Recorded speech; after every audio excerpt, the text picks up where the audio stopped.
आप सभी दर्शकों को मेरा नमस्कार। दोस्तों, इस वीडियो में आप देख रहे हैं बिहार राज्य विश्वविद्यालय सेवा आयोग पटना के द्वारा जारी ये आवश्यक सूचना। और ये आवश्यक सूचना किससे संबंधित है? ये सहायक आचार्य भर्ती 2020। विषय का नाम है प्राचीन भारतीय इतिहास एवं पुरातन, या फिर प्राचीन भारतीय इतिहास एवं संस्कृति, या फिर प्राचीन भारतीय इतिहास और एशियन अध्ययन।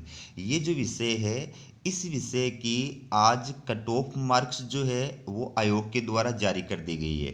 तीन विशेष जो अपडेट है वो इस वीडियो के अंदर मैं आपके लिए लेकर आया हूँ। सबसे पहली बात, आयोग ने इस विषय की कैटेगरी वाइज जो कट ऑफ मार्क्स है वो जारी कर दी है। दूसरी बात, इस विषय के अंदर इंटरव्यू के लिए जो पात्र अभ्यर्थी हैं उनकी लिस्ट जारी कर दी है। तीसरी बात, आयोग ने इंटरव्यू के कॉल लेटर जो है वो भी जारी कर दिए हैं। तो जो भी अभ्यर्थी इस इंटरव्यू के अंदर शामिल करने के लिए पात्र घोषित किए गए हैं वो आयोग की ऑफिशियल वेबसाइट पर अपने लॉगिन आईडी से जो है, अपने लॉगिन प्रोफाइल से जो है अपने कॉल लेटर डाउनलोड कर सकते हैं। तो सबसे पहले इस विषय के अंदर कैटेगरी वाइज जो कट ऑफ मार्क्स जारी की गई है वो आप देखिए। ये आपके सामने कट ऑफ मार्क्स है। अनारक्षित श्रेणी यानी यूआर की 79 रही है। अनारक्षित श्रेणी महिला की 78 रही है। आर्थिक रूप से कमजोर वर्ग यानी ईडब्ल्यूएस कैटेगरी की 72 रही है। आर्थिक रूप से कमजोर वर्ग की महिला, इसकी 72 रही है। पिछड़ा वर्ग यानी बीसी कैटेगरी की 73 रही है। पिछड़ा वर्ग महिला, इसकी भी 73 रही है। और अत्यंत पिछड़ा वर्ग, ठीक है, इस कैटेगरी की जो कट ऑफ मार्क्स है वो 60 रही है। और अत्यंत पिछड़ा वर्ग की जो महिला अभ्यर्थी हैं उनकी 59 कट ऑफ रही है। अनुसूचित जाति, इसकी 65 रही है। अनुसूचित जाति महिला, इसकी 57 रही है। तो ये कैटेगरी वाइज जो है कट ऑफ मार्क्स आयोग ने जारी कर दिए। आपको बता दूं कि ये जो विषय है प्राचीन भारतीय इतिहास एवं पुरातन, या प्राचीन भारतीय इतिहास एवं संस्कृति, या फिर एशियन अध्ययन, इस विषय में सहायक प्राध्यापक पद के लिए टोटल 55 पद जो है वो प्रकाशित किए गए थे। ठीक है। और इसमें आयोग के द्वारा अलग अलग कैटेगरी के जो अभ्यर्थी हैं, टोटल 185 अभ्यर्थियों को इंटरव्यू के लिए अस्थायी रूप से सफल घोषित किया गया है। तो किन किन अभ्यर्थियों को इंटरव्यू के लिए सफल घोषित किया गया है वो आप इसमें देखिए। इंटरव्यू आपका कहाँ पर आयोजित होगा, किस तारीख को होगा, किस स्थान पर होगा, ये पूरी डिटेल यहाँ पर दी गई है। ये इंटरव्यू का जो है डेट दिया गया है, ये इंटरव्यू का स्थान दिया गया है। तो ये जो अभ्यर्थी दिए गए हैं इनका इंटरव्यू पहली पारी के अंदर आयोजित किया जाएगा। और पहली पारी का जो समय रहेगा वो प्रातः 8 बजे रहेगा। आपका इंटरव्यू कहाँ पर आयोजित किया जाएगा? बिहार विद्यालय परीक्षा समिति, अकादमिक भवन, बुद्ध मार्ग, पटना फेस्ट। यहाँ पर आपका जो है पहली पारी के अंदर इंटरव्यू आयोजित किया जाएगा। 15 जनवरी 2025 से आपका इंटरव्यू जो है वो प्रारंभ है। ये आप देख रहे हैं पहली पारी के जो अभ्यर्थी हैं जिनका इंटरव्यू 15 जनवरी को आयोजित किया जाएगा उनकी लिस्ट। ठीक है। यहाँ से जो अभ्यर्थी हैं इनका इंटरव्यू 16 तारीख को, सॉरी 15 तारीख को आयोजित किया जाएगा। लेकिन पारी जो है वो चेंज हो गई है। अब आपका जो इंटरव्यू है इन अभ्यर्थियों का वो द्वितीय पारी के अंदर आयोजित किया जाएगा। और द्वितीय पारी का जो समय रहेगा वो 12 बजे रहेगा। स्थान सेम है, बिहार विद्यालय परीक्षा समिति, अकादमिक भवन, बुद्ध मार्ग, पटना। तो इन अभ्यर्थियों का जो इंटरव्यू है वो सेकंड पारी के अंदर आयोजित किया जाएगा। ठीक है। ये आप देख सकते हैं, ये आपके सामने। यहाँ से जो अभ्यर्थी हैं 97 सीरियल नंबर से, इन अभ्यर्थियों का इंटरव्यू 16 जनवरी 2025 को पहली पारी के अंदर आयोजित किया जाएगा, जिसका समय रहेगा 8 बजे। स्थान जो है वो सेम है। ठीक है। ये पहली पारी के अभ्यर्थी हैं, ये आपके सामने देख सकते हैं आप स्क्रीन के ऊपर। फिर 145 नंबर से सीरियल नंबर के जो अभ्यर्थी हैं इनका इंटरव्यू द्वितीय पारी के अंदर 16 जनवरी 2025 को 12 बजे आयोजित किया जाएगा। ये आपके सामने है। ये सेकंड पारी के अंदर अभ्यर्थी हैं जिनका इंटरव्यू 16 जनवरी को आयोजित किया जाएगा। तो पॉइंट नंबर 4 में क्या कहा गया है कि सहायक प्राध्यापकों के चयन के लिए जिन अभ्यर्थियों को साक्षात्कार के लिए अस्थायी रूप से सफल घोषित किया गया है वो उनके एपीआई स्कोर के आधार पर किया गया है, ठीक है। और एपीआई स्कोर आपका जो है 100 नंबर का है, ठीक है।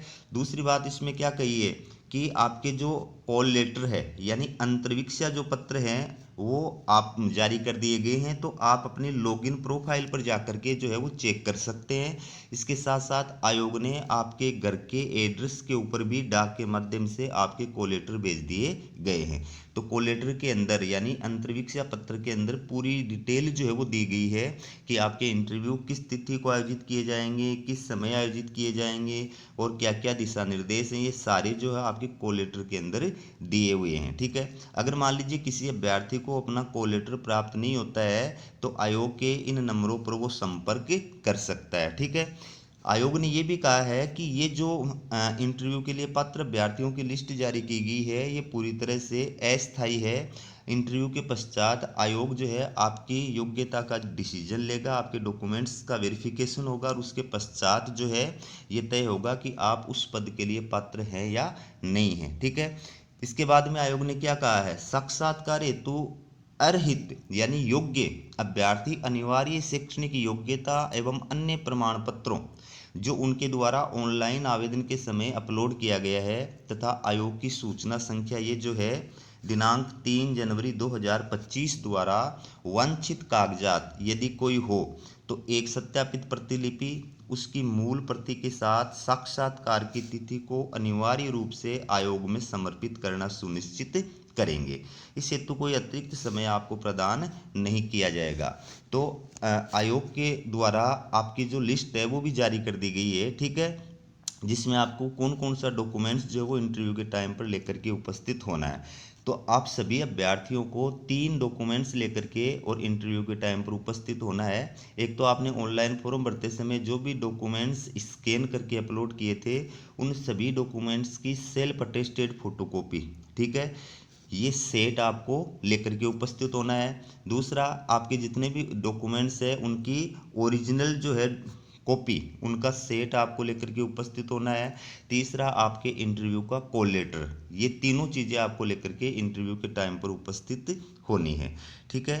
बाकी ये निर्देश जो है महिला अभ्यर्थियों के लिए दिए गए हैं। जो महिला अभ्यर्थी हैं उनको अपने पिता के नाम से और पिता के पते से ही मूल निवास प्रमाण पत्र, जाति प्रमाण पत्र और क्रिमिलेयर रहित प्रमाण पत्र जो है वो प्रस्तुत करना है। तो महिला अभ्यर्थियों को ये विशेष रूप से ध्यान रखना है कि आरक्षित कैटेगरी के अंदर अप्लाई करने वाली जो महिला अभ्यर्थी हैं उनको मूल निवास प्रमाण पत्र, जाति प्रमाण पत्र और क्रिमिलेयर रहित होने का जो प्रमाण पत्र है वो पिता के नाम और पते से जो है बना हुआ प्रस्तुत करना है। तो दोस्तों ये आप देख सकते हैं बिहार राज्य विश्वविद्यालय सेवा आयोग के द्वारा ये कल देर रात्रि को आवश्यक सूचना जारी की गई है और ये किससे संबंधित है, ये असिस्टेंट प्रोफेसर भर्ती 2020 विषय प्राचीन भारतीय इतिहास एवं पुरातन या प्राचीन भारतीय इतिहास एवं संस्कृति या फिर एशियन अध्ययन, इस विषय से संबंधित है। तो इसके अंदर आपके द्वारा जो वांछित कागजात आयोग कार्यालय में प्रस्तुत किए गए थे उनकी समीक्षा करने के बाद आयोग के द्वारा आपके आवेदन फॉर्म पर जो डिसीजन लिया गया है वो आपके आवेदन फॉर्म के सामने लिखा हुआ है, ठीक है। तो जो भी अभ्यर्थी इस विषय के अंदर अस्थायी रूप से इंटरव्यू के लिए पात्र घोषित किए गए हैं यानी जिनके आवेदन फॉर्म आयोग के द्वारा अस्थायी रूप से स्वीकृत किए गए हैं उनकी सूची प्लस जिनके आवेदन फॉर्म आयोग ने अस्वीकृत किए हैं उनकी सूची जो है वो जारी कर दी गई है, ठीक है। तो आप बिहार राज्य के जो भी अभ्यर्थी हमारे चैनल को देख रहे हैं, हमारे वीडियो को देख रहे हैं, उनसे विशेष निवेदन है कि वो वीडियो को लाइक करें और चैनल को सब्सक्राइब करें। और आपसे मुझे उम्मीद है कि आप हमारे वीडियो का या चैनल का जो लिंक है वो सोशल मीडिया साइट्स पर अपने दोस्तों के पास में ज़रूर शेयर करेंगे ताकि ज़्यादा से ज़्यादा अभ्यर्थियों तक हमारा वीडियो पहुंच सके। तो ये आप देखिए ये उन अभ्यर्थियों की लिस्ट है जिनको आयोग के द्वारा अस्थायी रूप से इंटरव्यू के लिए पात्र घोषित किया गया है, ठीक है। तो आपके यूआईडी नंबर के सामने जो आयोग ने डिसीजन लिया है वो लिखा गया है। इसमें बताया गया है कि कौन सा कागजात आयोग ने आपसे मांगा था और आपके द्वारा जो कागज आयोग कार्यालय में प्रस्तुत किया गया है उसके ऊपर आयोग के द्वारा क्या डिसीजन लिया गया है। तो इंटरव्यू के लिए जो अस्थायी रूप से सफल अभ्यर्थियों की ये पूरी जो लिस्ट है वो आप इसमें देख सकते हैं। आगे आपको दिखाऊंगा कि जो असफल अभ्यर्थी हैं, मतलब जिनका आवेदन फॉर्म आयोग के द्वारा अस्वीकृत कर दिया गया है, उनकी जो लिस्ट है वो भी मैं आपको दिखाऊंगा। ठीक है, तो बाकी इंटरव्यू आपका कब आयोजित किया जाएगा, किस स्थान पर आयोजित किया जाएगा, किस पारी केंद्र आयोजित किया जाएगा, वो सारी डिटेल मैंने आपको पहले ही बता दी है। ठीक है, यहाँ पर मैं आपको लिस्ट दिखा रहा हूँ कि जिन अभ्यर्थियों को आयोग के द्वारा इंटरव्यू के लिए सफल घोषित किया गया है, जिनके आवेदन फॉर्म आयोग के द्वारा स्वीकृत कर दिए गए हैं। ठीक है, ये आप देखिए, और जल्दी ही आपकी असिस्टेंट प्रोफेसर की न्यू वैकेंसी भी आने वाली है। तो जो अभ्यर्थी जिनके आवेदन फॉर्म आयोग के द्वारा अस्वीकृत कर दिए गए हैं, उनको निराश होने की आवश्यकता नहीं है, आप तैयारी करते रहें, जल्दी जो है दूसरी वैकेंसी आ रही है। ठीक है, तो ये आप देखिए लिस्ट जिनके आवेदन फॉर्म आयोग के द्वारा स्वीकृत किए गए हैं। आयोग के द्वारा आपके आवेदन फॉर्म पर जो डिसीजन लिया गया है वो आपके यूआईडी नंबर के सामने दिया हुआ है। ठीक है, तो ये डिटेल जो है वो सार्वजनिक है, कोई भी अभ्यर्थी जो है वो ऑफिशियल वेबसाइट पर जाकर के चेक कर सकता है, ये किसी की पर्सनल डिटेल नहीं है। तो इसमें किसी यूट्यूब की किसी कम्युनिटी गाइडलाइन का कोई उल्लंघन नहीं हो रहा है, ये भी मैं आपको क्लियर कर दूं। तो ये आप इसमें देख सकते हैं आवेदन फॉर्म जिनके स्वीकृत किए गए हैं, जिनको इंटरव्यू के लिए अस्थायी रूप से पात्र घोषित किया गया है, उनकी लिस्ट। ठीक है, अब आपको दिखाऊंगा ऐसे अभ्यर्थी जिनके आवेदन फॉर्म आयोग के द्वारा अस्वीकृत कर दिए गए हैं, और अस्वीकृत किस वजह से किए गए हैं वो कारण जो है वो भी आयोग के द्वारा स्पष्ट किया गया है कि इन कारणों की वजह से आपके जो आवेदन फॉर्म हैं वो अस्वीकृत किए गए हैं, आपको डिस्क्वालिफाइड घोषित किया गया है। तो ये आप देख सकते हैं, इसके अंदर ये पूरी डिटेल आपके सामने दी जा रही है।